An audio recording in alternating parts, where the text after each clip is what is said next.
Exterior, city, street, day. A businessman walks along the sidewalk, wheeling and dealing into his cell phone. I love that it says wheeling and dealing. He's not wheeling and dealing in the film. He says the phrase, flats or pumps? Talking about shoes. There's one more thing about this line of dialogue I like as well. Maybe this is me looking too much into it, but then again, that's why you clicked this video, so I guess you're a Matrix fan like me. But he says, flats or pumps? Talking about the gender difference between shoes, arguably. Gender is such a kind of hidden meaning within the whole Matrix trilogy. Maybe there's something there.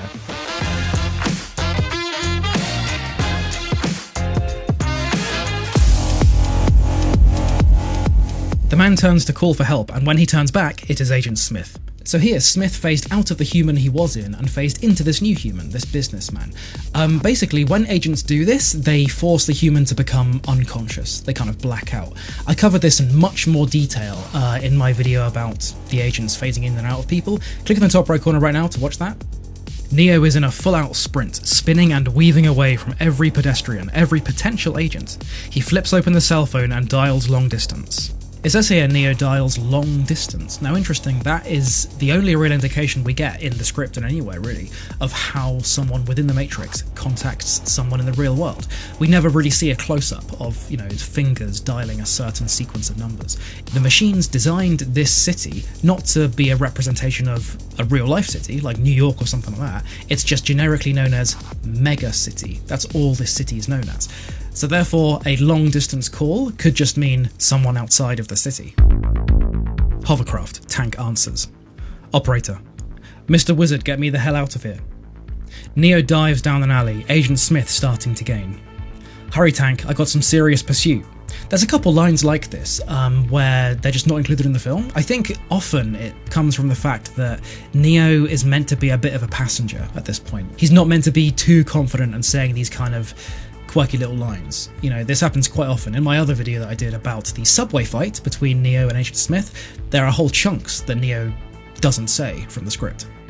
The keyboard is clicking, Tank searches for an exit. Trinity screams into the headset. Neo, you better get your ass back here. Agent Smith stops and takes aim. Neo, I'm trying, Trinity, I'm trying. See, another line that wasn't included. A bullet shatters the image of Neo in a truck's rear view mirror.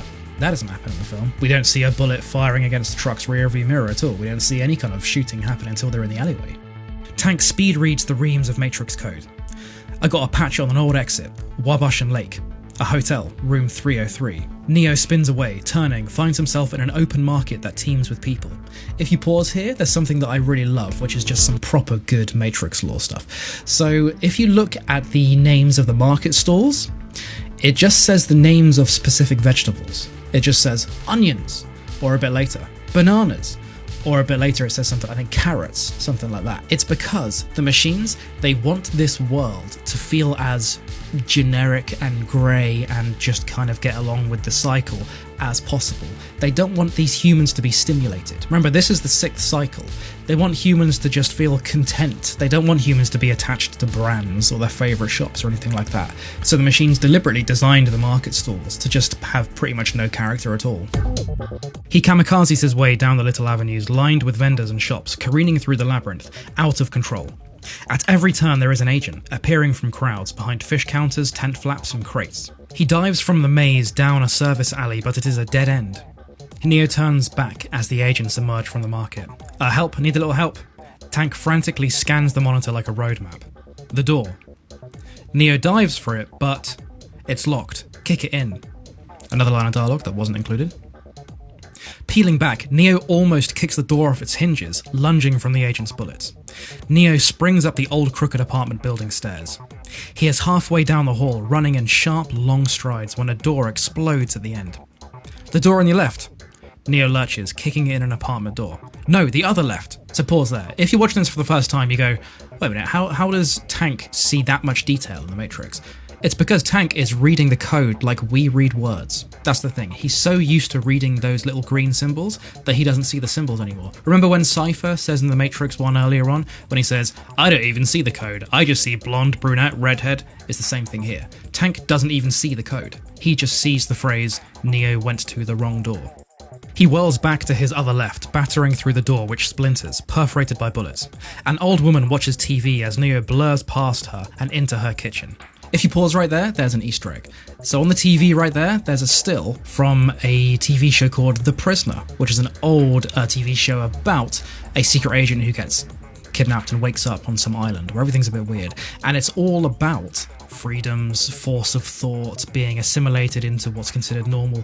Basically, The Prisoner has massive crossover themes with The Matrix. That's why this is a little Easter egg. But then again, it might not be an Easter egg. It might be a actual part of the world building in the Matrix world.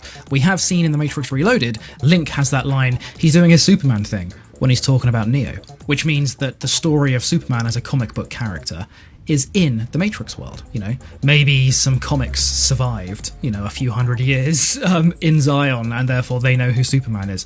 Could be a similar thing here, where The Prisoner is one of the pieces of media that the machines decided to put into the Matrix world.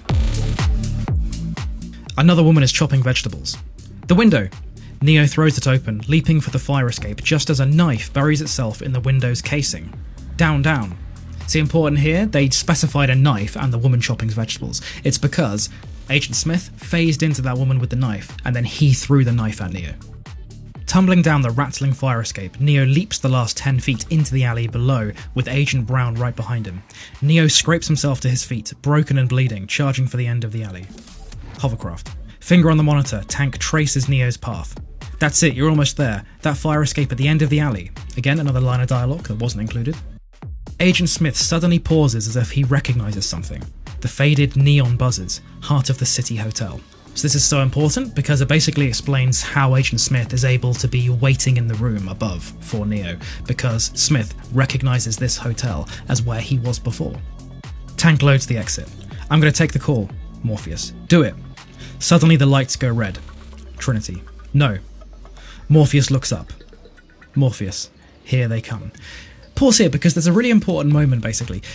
The machines need the One to manifest in order for the cycle to continue. Which means even though the Sentinels are trying to destroy the hovercraft and kill Morpheus and Trinity and Tank and Neo, the Architect, etc., the machines who are really in charge, need the cycle to carry on again. They need the One to manifest. They need Neo to survive. And it creates the conclusion that basically the Sentinels don't need to know exactly what the Architect's plan is of, you know, reloading the cycle every 100 years or so whenever a new One appears.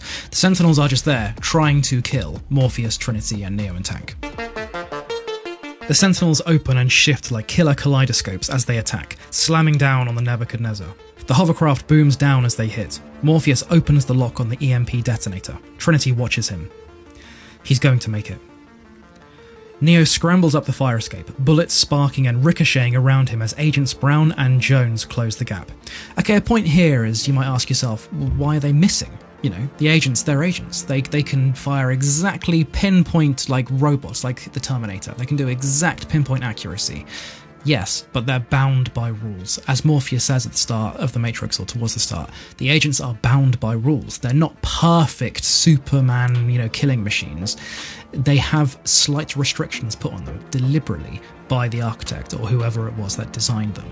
It's mainly so that if the agents do need to kill someone in front of other plugged-in humans, the other plugged-in humans don't witness some kind of superhuman feat of magic happening before their eyes, you know what I mean? Thank you for watching that. If you like this video and you want to see more of these kind of like script deep dive things, then please subscribe, give it a like, and tell me below, because I'm going to be releasing a brand new Matrix video from now until The Matrix 5, which has just been announced.